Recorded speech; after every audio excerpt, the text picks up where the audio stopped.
Okay, so I was supposed to have a show last week, and then the guy had a flat tire, but he's coming on. Jeff Rimmer from the former. Ah, tell him I said hi. Thank you. I will.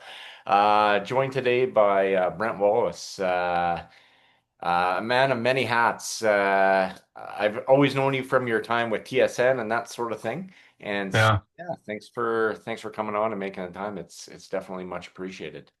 anytime. Happy to be here. Yeah, for sure. So kind of tell us a bit about your story, how you kind of got into, the broadcasting world and what kind of, kind of triggered those emotions to get into it. Almost by accident is the best way to put it. I went to university to be I thought I was going to be like a phys ed teacher, to be honest with you. In high school, I was, we had the largest high school in Canada at the time. There's like 3,000 students. So this is back in 1990, 89, 90, Hmm. and which is Fredericton High School, which seems weird to be in New Brunswick in the largest school, but it's only one in the city. Anyway, I'll stop rambling. Uh, I played basketball in grade 10, but I wasn't good enough to play on the AAA team, so I got cut. And in grade 11, they used to broadcast the basketball games on local, basically Rogers Cable. And they said, "Hey, would you like to join the broadcast?" And I was like, "Sure." So I did that for a couple of years, and then I went to university to take phys ed. I didn't do very well, Steve. Hmm. They said, "Please don't come back." So I opened my own sports clothing store for 6 months, and then didn't want to buy the franchise from. It's a long story, but basically, I needed something to do. So my mom's like, "Well, why don't you go to this broadcasting school?" It was a classified ad in the newspaper. This is how far back we go. She's like, "There's an ad in the paper. There's a broadcasting school in Halifax. Go to that." And I was like, "Okay." And so the guy that owned the school was Alex J. Walling, who was a former TSN reporter Mm. for the Maritimes. Yeah. And so on day one, he's like, "Okay, you stand up and tell me who you are and what you want to do." And I was like, I'd like to be you someday. And so from that moment, he really kind of took me under his wing, gave me lots of stuff to do on the side. I ended up getting a volunteer job at the global TV station in Halifax. And from there, things just kind of took off. I volunteered there for a year and then became like a weekend news reporter. And then Global in Montreal launched in 1997 and they hired me there full time. And then 98, I got hired at TSN. Right on. Yeah, it's interesting. James Duffy, he was just in Winnipeg last week, and he said he started in news too, and Yeah. transitioned to sports. And so again, that transition, right? And he made an observation. He goes, at the end of the day, it's just sports. So you come from news to sports, where we cling on every Jeff Hoffman pitch or um, and that sort of thing. So how do you kind of tell those See, stories in and on themselves? it's interesting for me. One quick thing: Dan Robertson, who now does your TSN broadcast for the Jets, and he and I were in the same broadcasting class that year. Okay. Just a small world sometimes. Yeah, it For is. me, for news, although I hated news, news and covering news as a reporter was the same thing to me. Um, you're looking for the story, you want to know what it is. Mhm. Typically, and people can get mad, all they were upset. Like you're looking for if it's the slogan with news is if it bleeds, it leads. And that was always the case. The worse the story is, the more attention you get. So same with being a sports reporter, the worse things are happening with your team, the more time you got or the busier you were. Like when the Sens were in a that tire fire for about 7 years, it Mhm. was like I was working all the time. And so now we just like to look at the Leafs and see this happen to them, and it's fantastic. Um, it's just that's the way it is. So I always saw covering sports just the same as covering news, and I even in sports, like I'm covering deaths and court cases and all this other stuff that you cover in news just happens to be with athletes. So that stuff too in itself is all wound together the same. Yeah, I mean, Maritimes, Luc Bourdon passing away in 2008, the motorcycle accident and that sort of thing. Did you have a chance to cover that story? So that's an interesting one you bring up. I was in Toronto and I had booked the weekend off. I was helping my friend move, and I was like, they're like, "We need you to go to New Brunswick today." I'm like, "I can't." And that was one I I kind of wanted to be there just being a New Brunswicker, Hmm. but I couldn't cover that particular story. It's interesting you bring that one up. I've actually never forgotten that, to be honest with you. Um, Hmm. that's a really hard time for the family, and I've gone through a few of them. Did Wade Belak's funeral, which is another tough one. There's been a few along the way, and um, that story was one that was always tough for me. Yeah, for sure, because they kind of take your breath away, right? They come across Yeah, the kicker, and it's like, okay, yeah, the Roy Holiday one in particular. yeah, I was at work, and my boss goes, "You look white as a ghost." I'm like, "Check this out," and it's like, yeah, you just never think of it. yeah. And so, is it hard to kind of separate the emotion from Ooh, the sport? sometimes so it's funny, like there's been a few times in my career where the motion probably got to me more. And so every year, the Ottawa Senators would do a telethon on the TSN broadcast to raise money for the Sens Foundation. And it would always be about stories of obviously tough times for kids, or a lot of it was for kids. And uh, you feel those, then you have children and you start to see that. And so every year I would interview Stephanie Richardson and well, Luke Richardson's wife, and we all know how their daughter had passed. And I remember just the one year, it may have been the last time I interviewed Stephanie, was my daughter was roughly the same age. I think it was 14 Hmm. as Darren. And that one, I remember being in that interview and trying not to break down a little because you can feel it. Like, you know what that's like as a parent. So that one was tough. Bobby Ryan's return after he came back from going in the players assistance program and he scores a hat trick. And I'd been around Bobby for years. Uh, the emotion of that one was a lot for me. And so I think you can hear my voice crack in that interview because I just know what he went through to get there. And those are a couple of the ones that really stood out for me. I mean, that's good, right? And there is that kind of unwritten rule that you should separate as a reporter, Yeah. but you know, it. I think that's good. That shows authenticity and that sort of thing. Um, any big sporting events that you have covered in particular, maybe a Super Bowl or the Stanley Cup final with the Sens in 2007 and that sort of thing. Any of those types of highlights? Yeah. I've been very fortunate to do a lot. So NBA finals, I think it was like 11 Stanley Cup finals that I've been to. But the 2007 one with Ottawa in it is interesting because I think I worked 61 of 63 days during that playoff stretch. And so by the end of it, you're just like, I might just want this to be over. I kind of like to see my family at some point, Yeah. and you're exhausted. So while you are in it, you don't necessarily appreciate it as much at the time. But that was obviously a fun ride to be on. Uh, Hmm. there's been a few of those, the Stanley Cup finals along the way. But for me, and I've done golf majors with Tiger Woods, the big one at Medina where Sergio Garcia hits it around a tree. Mike Weir is in the final of that one. Um, but for me, the Olympics in 2010, Vancouver, covering men's hockey for the most part, and then 2012, the London Olympics will always be the biggest deal for me. Like, that's Michael Phelps setting the records. That's Usain Bolt setting world records if you were Olympic medals. Like, there's a lot that went on in 2012, and I loved every second of it. It was amazing. Hmm. Were you there when, so what was the record there? 9.79, I think you ran it in. I can't even remember at this point. In fact, it's funny because that's not even the highlight for me. Like, the women's soccer team that year ended up winning bronze, which they arguably should have been in the final. I think um, that Yes. was one of the cool things for me was to cover that bronze medal game. Uh, and there was a couple other Canadian performances, but like I got to cover as a sports center reporter. They're like, I didn't have a particular event to cover. You just got to go cover the big story of the day. So I Mhm. got to go all over the country basically and cover whatever was going on, and that was always cool. Like, and I mean, covering the men's basketball is always a treat when it's, the stars of that era and a few of those moments. And I was at Wimbledon. I should call it Wimbledon. I was at Wimbledon covering men's and women's tennis, and that's when oh, now I can't think of the local British guy that was in the final. I feel like his name's Andy, and I can't. It draws a blank. Um, but that was real. Here I am. I'm like, I'm at Wimbledon. covering the gold medal game of men's tennis, and we go. I'm going through security as you always have to at all the events, and as I step towards the security X-ray scanner or whatever, the other guy on the other side steps, and I look over, and it's Alex Ovechkin. And so we both see each other, like, hey, didn't expect to see you here.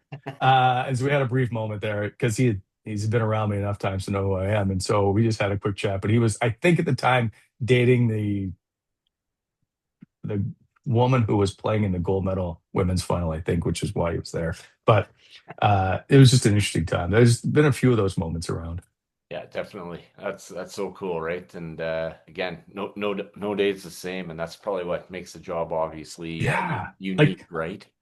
I didn't have an office. And that was the big thing for me. Like my office was whatever that event was, whether it's MSG, whether it's like I remember just one day I'm cleaning my garage. It's like 9 in the morning. They're like, I don't know why I'm cleaning my garage at 9 in the morning. It's probably a therapy session I need to have. Um, but TSN goes, hey, we need you to host That's Hockey tonight in Toronto. I'm like, okay, be packed in 10 minutes and on my way. Like that happened a lot of just, you never knew where you're going to be from day to day. And so I enjoyed that part of it immensely. Yeah. Were there any, you mentioned some people along the way, any mentors, other mentors, role models that have played a role in your career and life? There's a lot for sure. And you just try to sit back and watch for the most part. Mhm. Michael Whaling, my, yes, Michael Whalen, sorry, Yeah. was the Montreal reporter for TSN. He was so good to me when I was in Montreal working, and then he helped get me hired at TSN. Always respected and listened to what he did. He was one of the best. And there's just God, along the way, there's just guys or people that you've watched, and they've always. Bob McKenzie was always very good to me. Whenever I needed something or I had questions, a lot of guys along the way were really, really good to me. That's awesome. And so yeah, you've transitioned now into you inboxed me before that you were just on a show. So you're doing the Hockey Night in Canada doubleheader. So what does that kind of all entail and that sort of thing? And it's the ever-changing flow in broadcasting, but Yeah, how does that what was that about? And is that a kind of a regular thing for you? yeah. So I February 2nd, I got the email that I was gonna. When it showed, like I got an email. There's a conference call tomorrow, but there's only two people on the conference call, and it's called a business update, I think it was. And I'm like, I remember texting my wife because I just didn't want my kids to know at the time. And this is during COVID. And I'm like, I think I'm getting laid off tomorrow. And she's like, then no. And I'm like, yeah, I'm pretty sure. So the next day, 10:15, I get the news. So that's February 3rd. And then I spent 4 days in a fog, if you will. And then I was like, I don't know what I'm going to do. Like people were reaching out. I had great people. People reached out to me all the time, like, hey, maybe sell houses, but come see it, and I didn't turn down anybody. There was just a lot of people offering me help. So I was like, I don't know what I'm going to do. I don't know. Am I smart enough to do anything? So my wife goes like, why don't you just do a podcast? And I'm like, oh, okay. And then we discussed talking with, she's like, use Mark Mathot. Mark and I were we were good friends at the time. We knew each other really well. Um, and so a month later, we launched the podcast. And then Mark moved on. He got too busy with TSN. And then, so I've had three iterations of hosts. Bobby Ryan was one. Sean Simpson was another co-host, but Jason York has been around for 2.5 years, maybe more. I'd have to look it up. I don't know if I need to buy him an anniversary gift. Um, he's been around for a while, and we've added Graham Nichols. Like, it's a really good show. Well, I think it's a really good show. People seem to like it most of the time. So we enjoy doing it. We 3 to 5 times a week. It depends. The playoffs we do every day. Right. We have our budgets increased where we can travel to basically any road game we want to if it's worth it for us. We've been blessed with great guests. So the show is doing okay. It's right on, right? And again, it's about telling the story. Like at the end of the Yeah. day, these guys are just, people and they're just playing hockey or whatever profession. So I mean, that has to be like at the end of the day, there is that human element, and you have touched on that. So that must be just a real, and that's what So I found too doing this it's 5 years. my favorite part. Yeah, Yeah, I totally agree because at TSN, you're doing a 90-second Sports Center hit, and things have changed so much now that you're just basically talking for 90 seconds. You rarely, like, it's just, things are just different the way they produce right. uh, the shows. I get it. So when we get to have a player or management or someone from the NHL, just a guest in general, have them come on for 40 minutes, 45 minutes. I always tell them it's about 30, and then I just drag it out for another extra 10 minutes. Um, it's that's where you get to hear the good stuff. It takes 10, 15 minutes to get people usually to just to settle down, relax, open up, and then you can find the fun stuff about guys. And listen, I've been around enough, and you're in the locker room all the time. You hear the stories, you understand what they're like as people, you get to know about their families.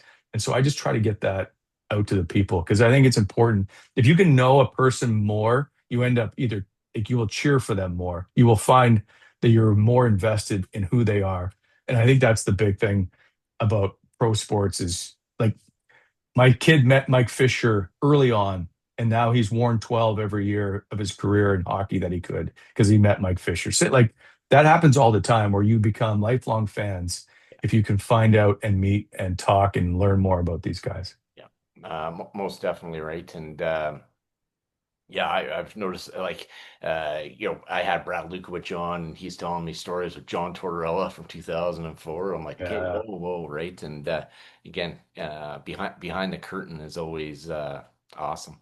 Yeah. Is there a particular sport that you like covering? I know you're kind of in the hotbed of hockey there, and we watched the second season with Brady Tkachuk there, and just kind of his role with the Senators and that sort of thing. And i- is it hockey or is it something else? I love covering amateur sports because amateur athletes have just done the sport because they love it. They've clawed their way through just to have a chance to compete on a podium. Now the money has changed a little bit, and they finally be able to afford their groceries. But for a long time, they would show up at the Olympics, and they've scratched and clawed and borrowed money to get there. And so uh, people think I'm crazy when I say in 2010 I was supposed to cover at the Olympics Whistler. I was going to do all like the luge, the bobsled, all those kind of events up in Whistler, and I was pumped. I'm like, great. And then like 3 days before, they're like, okay, we got to move you down. You got to cover men's hockey, and we need you as a sports center backup host in case anything happens. And I'm like, damn it. And people are like, what? And I'm like, well, I cover like all these hockey players all the time. I like for me, I know it's different because it's Olympics, but I felt like it was interviewing the same guys all the time. And the sport's the same. Yes, you get to play for your country. So I have always wanted to cover amateur athletes, love them. I think that they're the great stories of all time where you find out like, yeah, I slept in my car for 4 days trying to win this event. And that stuff I love. That the human element of doing whatever you can to win is one of the great stories of all time. Yeah, I mean, in our backyard here, Cindy Clausen, now a police officer in Calgary. And Yeah. then when you mentioned of the luge and the bobsled, it was that Friday night. Melissa Hollingsworth is on Yeah. national TV just weeping. And we all know what Right. happened a few hours later that this John Montgomery from Russell, Manitoba, my dad's hometown, wins this thing and is going through the streets of Whistler with beer. And like, Yeah. you can't make And this I up. and I'm like, I should have been there. I was like, damn it, that's what I love about sport. Yeah. Yeah. So 100% agree. Right. And now he's hosting Amazing Race Canada and all of this that just kind of launched it. Yeah. Right. What did you kind of make? And I've asked people about this prior. I've asked Susan Ock. The only podium that was a huge emphasis in 2010. And Yeah. going through that interview with Melissa, it was like she felt like she let down the country, and things turned out quite well. Do you think that was the right focus, or again a lot of pressure in 2010?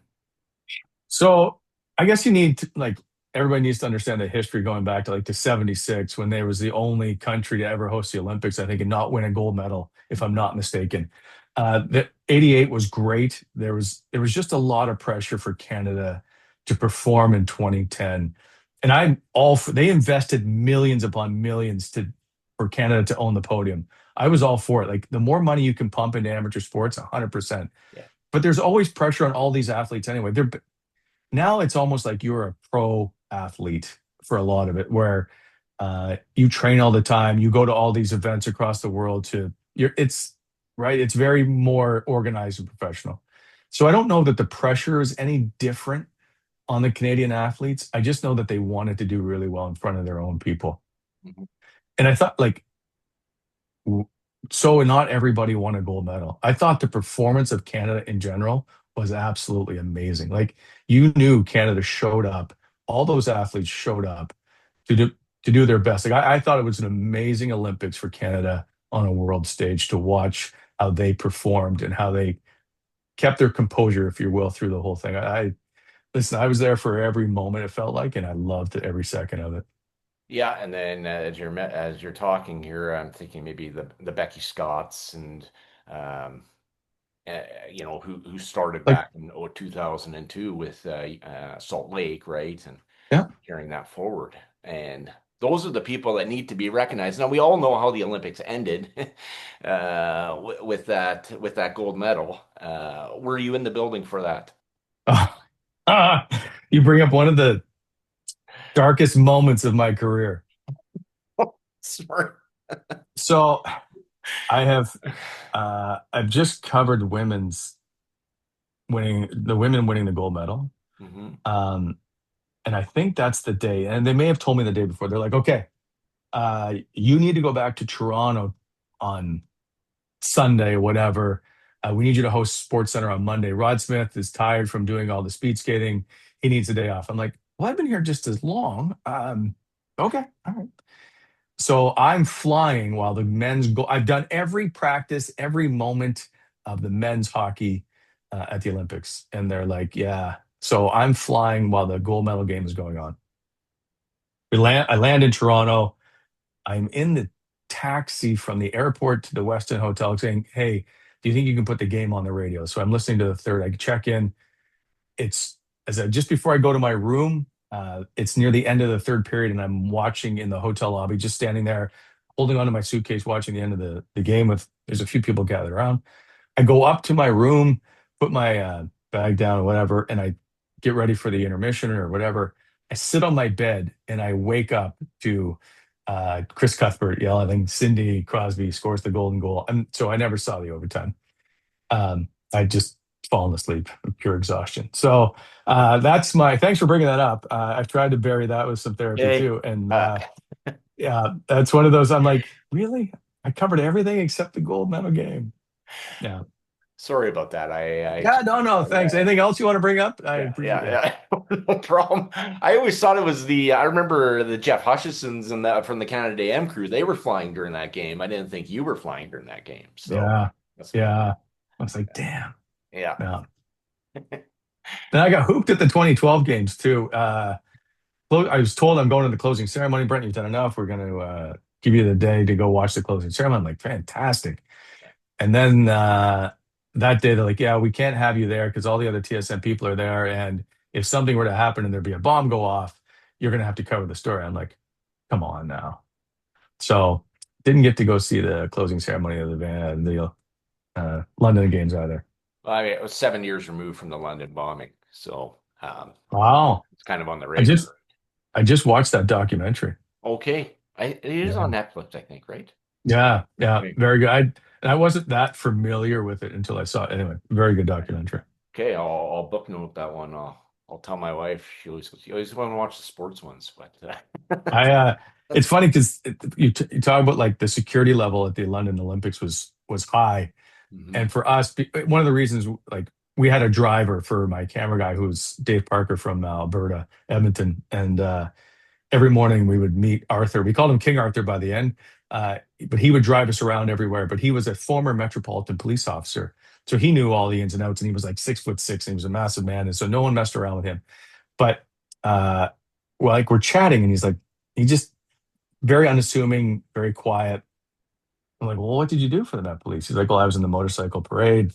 If the royal family was ever going somewhere, I'd be in the front. I'm like, oh, he's like, yeah, like Prince William and Prince Harry used to ride on my motorcycle inside Buckingham Palace. I'm like, holy shit. Like, all right, who are you? So then he's like, well, I'm like, did you ever meet like Princess Diana, obviously? And he's like, well, one day I'm in the hospital because I had a heart attack. I'm like, oh, I don't like how this is starting, Arthur. And he's like, suddenly Princess Diana walks in and everybody closes the doors, whatever. And so she comes in to check on him and she leaves. And all of a sudden, the doctors rush in. They're like, "Okay, what do we need to know about you?" He said he had the best medical care ever after she left. But yeah, he was one of the great stories of the Olympics for us. Like we were so happy to have that guy, and that's the stuff you just see or get behind the scenes. Yeah. That's what makes those events really cool. Yeah. And those are the ones that you remember for years Yeah, after, right? As you say. like So we still talk to each other. Yeah, crazy. That's awesome. Where does Brent Wallace want to be in 5 years? As I always tell people when I ask this question, you don't have to tell me everything, but how does life look for you? great question. Uh, So it's felt like the last 5 years of almost just scrambling every day to get a show put together. Hmm. Um, you're just trying, all right, show's over, on to the next one. What do we do next? Like, and so it's just been the last year where I'm like, okay, I think we can now breathe a little. We can do some planning here. Budgets are bigger, sponsors are bigger. Like I just signed a new 3-year deal. So I feel a lot more comfortable in the show. Like I used to just stare at the numbers every day and go, well, why didn't they watch that show? Oh, what's wrong with that show? Oh, why is that show better? And so you just get involved. You get so bogged down in the numbers. You're like because every like it's different for radio or TV. You don't know what your numbers are generally. I can see to the second Yeah, who's watching the show, yeah, and right, so you're like, well, what do I? Is everything okay? right. And sometimes it's just people are busy or whatever. And so uh like now I sometimes I don't pay any attention. Like I couldn't tell you the last 2 weeks how the show's done. But I'm hoping in 5 years, like we just added a post game show. I'm hoping there's more shows to be added. I hope the channel's bigger. I hope the website is up. I hope we have writers. I want to become the all encompassing go to for the Ottawa Senators in coverage for media. And having former player on board, having Graham Nichols, who writes for the Hockey News right now, is a credited media member as I am. We're all at the rink. We all are inside. It's the only podcast in Ottawa that has the accreditation and access that we do. So Mm, I'm hoping we can build on it. That's what I'm like. I don't even call it a podcast because we're more of a show. I love the YouTube side. I make the joke. I still have some leftover makeup, um, and so I just like being on camera. I like being able to connect with people, especially live in the chat on YouTube. Being able to come up with some stupid graphics or pictures or whatever that you can bounce off each other. Like I prefer that side. So that's where I'm hoping to be. I just want to be. The biggest podcast ever in the history of podcasts, but that's not likely to happen. Hey, that's I love, again, shooting high, and I think that's what people kind of more desire. They desire that kind of openness, as we've kind of what we've alluded to here, right? It's not just You've got to be authentic with 100%. And if you watch our show, it is 100% authentic. It is unscripted. In fact, we used to have a thing called the Nerd Report where I would send pages of info every show to the guys. I don't do it anymore. I'm yeah. like, Yorkie will sit down. Well, that and they never read it to begin with, but like we will sit down, and when we sit down is the first time we're discussing stuff for the most part. It is unfiltered. It's just the way Hmm. people would prefer to have Right. to watch shows, and so I love that part of it. And I'm hoping that that's what people gravitate to. I just want people to either laugh, to be somewhat entertained. Hmm. They can be annoyed. That's fine. I can probably annoy people from time to time. And then I just want them to like learn something. It was whenever I signed off from TSN, people will be like, "Do you have one piece of information or one piece of advice?" And I always said my one motto in every story was just tell me something I don't know. Tell the viewers something they don't know. And so I'm hoping sometimes you learn something from our show. Maybe not. But I'm hoping occasionally you do. That's all.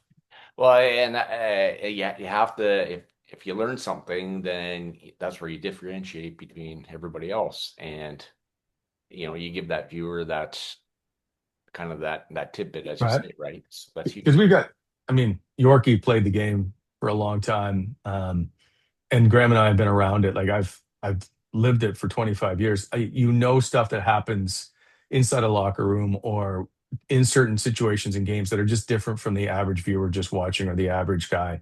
And so that stuff we try to make sure we let people understand a little bit more of the behind the scenes of what led to maybe that decision or why that guy's playing and why that guy isn't.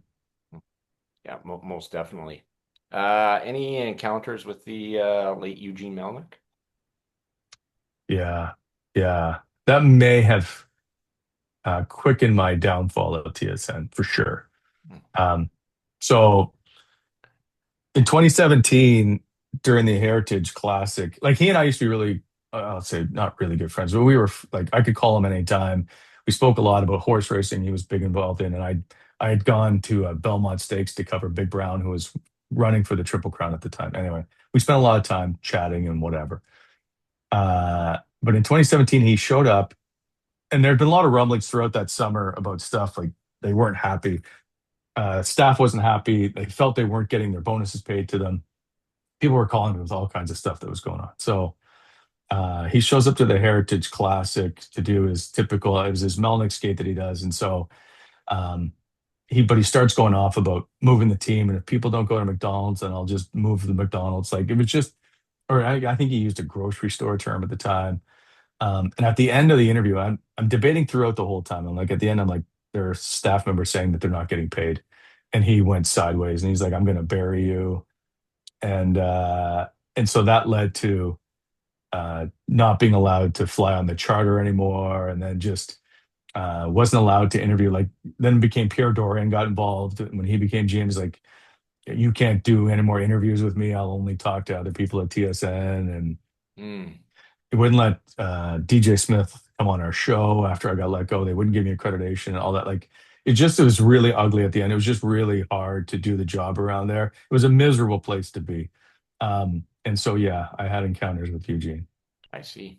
I appreciate Yeah. the appreciate the honesty. I do, and yeah, it's as they say, stuff happens. Um, any I always ask people too. I kind of Yeah. all over the map here. I try to have good continuity, but any favorite NFL team, or is that kind of we always think everybody watches the NFL, but how does that look in your life? Yes, I have a team, but I'm it's Dallas, okay? Like, are you just trying to just make me cry on the show? Like I've been a Dallas fan since like Ed Too Tall Jones and then Tony Dorsett and geez, Randy White was the quarterback at one point. There's just I was a way back when well before Troy Aikman ever joined the team. Okay. And I still am, but it's been tough. It's tough to I just want to see them get out of their own way. That's what I would like. Yeah, so for Jerry Jones to hire a general manager. You can read into it as you wish, but yeah, you're probably on the same lines. Yeah. Yeah. I mean they had a good win on the weekend. I mean, down 21-0, come back But it and means nothing. yeah, I mean Like, they're lurking, they're circling in. oh, Yeah. jeez. Yeah. That's But insane. yeah, You would be correct. It just yeah, it doesn't I don't know, for them to hire Brian Schottenheimer when there's other candidates out there, it doesn't make a lot of like, sense. it's just the whole thing. It just seems like they're just in their own way. I just watched it with Ottawa hiring coaches. They're like, why? What are we doing here? Um, and that's what it felt like. And then just getting players that are quasi good, but not great, getting rid of players that are great. Uh, over like the Micah Parsons stuff still bothers me to no end, but just some of that stuff, it's just tough. Yeah, and especially again, Washington's kind of taken the downfall. Yeah, The I'm shocked by Eagle, that. but the Eagles are kind of always there. But as long as AJ Brown keeps quiet now. But it's just fascinating, right? He promises, Yeah, it's theatrics, right? It's storylines, and yeah, that's why I tune into NFL Network every morning because you just never know what they're going to tell you. yeah, it's true. But It's yeah, true. but a big game on Thanksgiving though, coming up between the Chiefs and the Cowboys, so should be fun. Listen, your Chiefs are a mess too. Yes, Okay. they are. Yeah, they So are completely a mess. like they feel really toothless right now. Yep. There's just no bite in them. As the have they I still think you like the Chiefs can win any game, but I just have zero faith in their ability to get anywhere near. What is their record? Are they 5-3? Is it worse than that? They're six They're and five.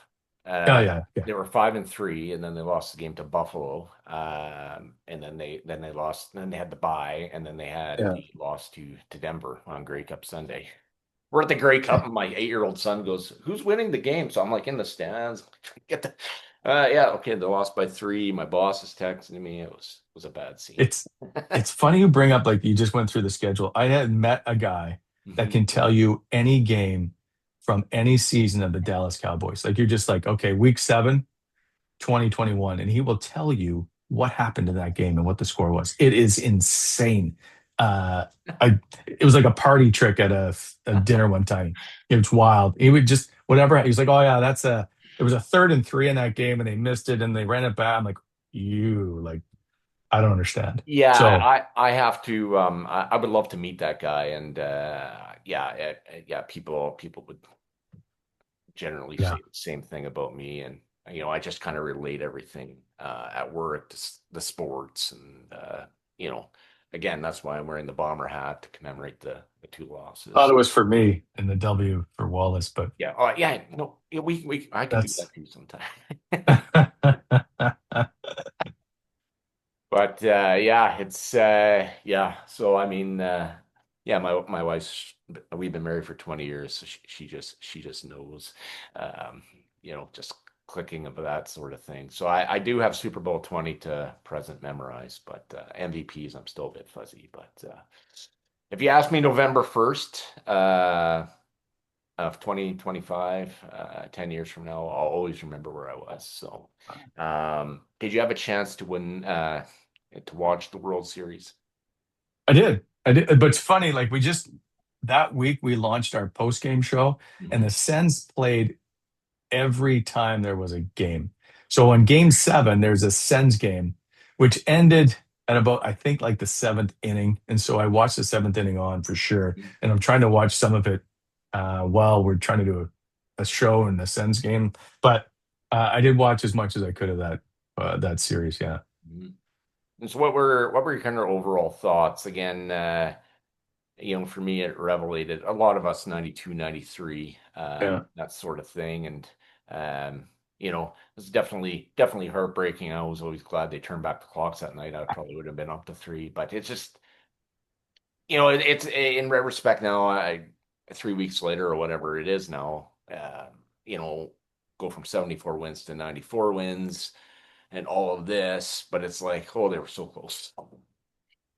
Yeah. I'm still a little, I don't follow baseball enough anymore. Like the sports, although the pitch count has changed a lot, I just found it dragged on. Like I couldn't watch Mhm. 4-hour games anymore, Yeah. and they lost me. But I will say the pitch count has really changed things up for me to watch. I do enjoy watching the game a bit more now, and in fact, watch John Schneider. The way that the Jays play the game was a lot more entertaining for me to watch. Like it just they could hit for power. They could do all kinds of different things. I learned a lot more this year watching that game, that team play than probably the last 15 years. That being said, I don't think you can look. Hey, my point was, I don't know why he wasn't manager of the year. That one really bothered. Like, I don't quite get it, but that sounds like a little bit of politics for me. Um, I just game 7. I just don't think you can load the bases twice and not come away with something. So hey, they're one of the 2 last teams standing. I thought they did fantastic, so I will take that as a huge win because every other team that's not there would take their spot. Yeah. Uh, it was tough to watch, but I'm like, you got to find a way to make those plays. So I think they could have won it. Obviously, they could have won it easily, but it was a fun ride to be on for sure. Heartbreaking, but it's certainly Hey, I'll take that over being done and out of it in June.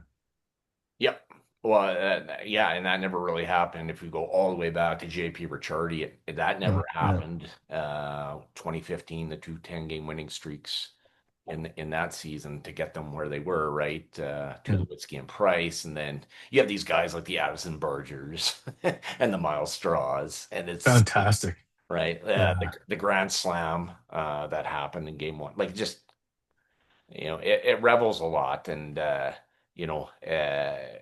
I remember the next morning, my 8-year-old son, I can't get the loss out of my head. It was We both had a cry. We did. that's like I covered the Expos and covered the Jays. But that was probably the most exciting series I've ever seen for sure. And it might be recency bias. I can appreciate that. But for that to go 7 games and the way that those games played out, the extra innings, all that stuff, the emotion and all that, I love that series. I mean, I think Alex Rodriguez says it's the most exciting series he's watched since the Diamondbacks of 2001. Yeah. They won in game seven. So, yeah, all the nuances Uh, and then it's just interesting, yeah, how they're building on that. And then you said you did cover the Expos. Yeah. So 94 or sorry, you got And hired in TSN 2000 I 1998. I worked in Montreal in '97, the year that Pedro Martinez won the Cy Young. So I covered Okay. that year and then did games until they left. And is that '04 they left? Oh, four. Um, so I did their final game as well. But yeah, I did get to cover the Expos. Crazy, eh? Like I mean, we always think that if they won the World Series in 90, it was always going to be the Oh, Yankees and the Expos that they would still be there, right? And it is a travesty. yeah. And if they had won, I'd be interested to know if it actually would have mattered. Hmm. Uh, I'm curious if it would or not. Just, I felt like, and maybe it's because you can't ever go back and do the what ifs, Right. but it just seemed destined that there wasn't going to be enough support in Montreal from the business community to keep that team there.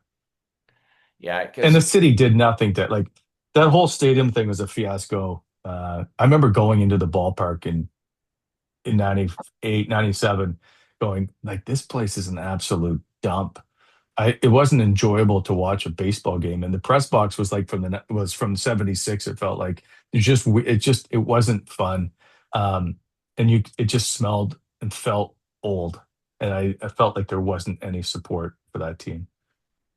yeah, and then I know the Jays have had some exhibition games and that sort of thing there. And then they Yeah. pack it out or the home opener, Yeah. but then it just kind of dies. It's like, and again, we hear these rumors. Maybe Tampa Bay is going to move up there. Well, now they've repaired the roof at Tropicana. Yeah. It's like, Like no, come on, guys. and so that's the big thing about Quebec City that they should get an NHL team.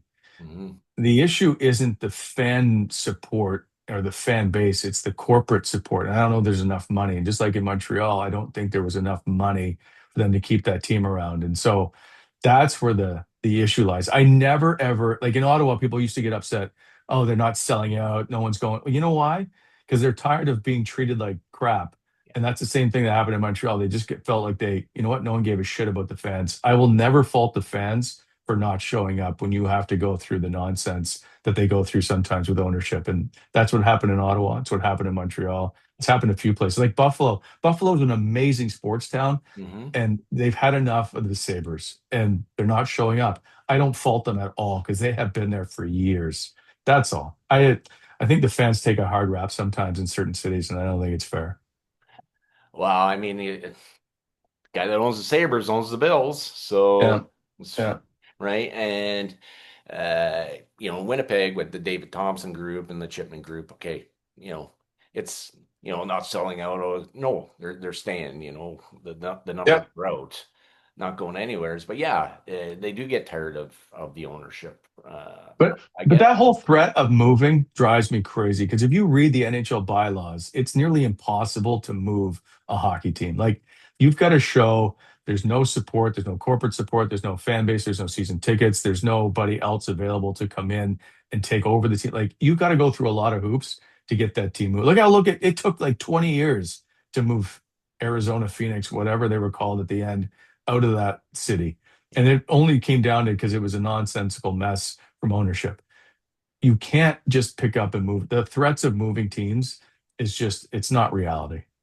No. And we see that in the NFL. Well, if they don't get a new stadium, okay, they're out. It's like, yeah, Yeah, but it's funny. Like the NFL is on such a different scale.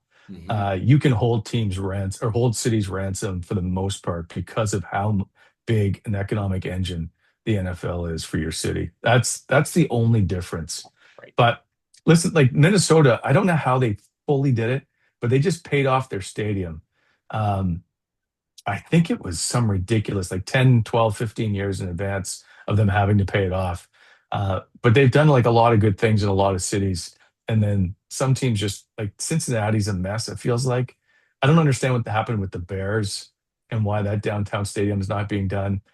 Um, but yeah, it's a different world in the US when it comes to money from cities handed out to teams to build stadiums. It's a great debate because it happened in Calgary too with the Flames in their new arena. Like, no public money is going to these things. And I'm like, okay, but do you know how much money these NHL teams generate for your city and how many people they employ? Well, there's just rich owners. I'm like, but those rich owners are employing hundreds of people. And so in Calgary, I think the one thing they did was no corporate or no public money, but they would build all the infrastructure around the arena. Um, and so they're just taking care of building roads and water and sewage and all that stuff. So I think that may be the way to go. But like, I don't have an issue with putting public money into these venues that generate so much economically for your city. Right, because it's more than just sports. It's concerts, everything else, and then it But provides jobs and everything. yes, and it's a like a marquee of your city. Like Ottawa, because people are like, oh yeah, the Senators. Like Winnipeg, they're like, oh yeah, the Blue Bombers or like the Jets, whatever. Like it becomes a hallmark of your city and a point of pride. And I just think that there's so much more economically that people travel in to go see those games with those teams, and they want to see their favorite player, whatever. All that stuff generates money for your city, and I I'm okay anyway. Not that it matters, but I don't see so I don't know why the backlash is so hard on public money. Like we waste public money everywhere. This is generating you billions of dollars in tax dollars. Anyway, we'll move. I'll get off my No, soapbox. no, that is you hit the nail on the head. I mean, I was at the Grey Cup and people from all over the country come here and Yes. everybody says, "Why don't you build why aren't there temporary stands?" To me, whatever. You're going to pack the stadium. They come in on a Wednesday. They spend all week here. Millions. Especially with Saskatchewan coming here, right? Like it's just, Yeah. they buy the merch, the restaurants, everything else. There's all that economic runoff. I'm here in Steinbach. The Grand Slam of curling is coming to Steinbach in January. Hotels, everything. Yeah. It's Yeah. huge, right? Generates a lot. And And so yeah. Well, it's they like we need the money for social programs, but the social programs get funded by tax dollars that help generate or generated from mhm. venues like this. Yeah, Anyway, yeah, yeah, yeah. I hear you. We're on the same page. It's good. Good, good. I always tell people I can have you on for a part two, but this has been really good, Brent. Love having you on here. Was there anything else that I haven't covered or you'd like to end off with? God, no, no. I think you've asked most. I think we've chatted. Somehow we got to tax I dollars, know. uh, baseball, football. Yeah, no, I think we've covered. We haven't done WWE, but I'm okay if we Okay. don't cover the. I'm not a big WWE guy. Yeah. I was for a bit, but not anymore. We'll just say that. It's all good.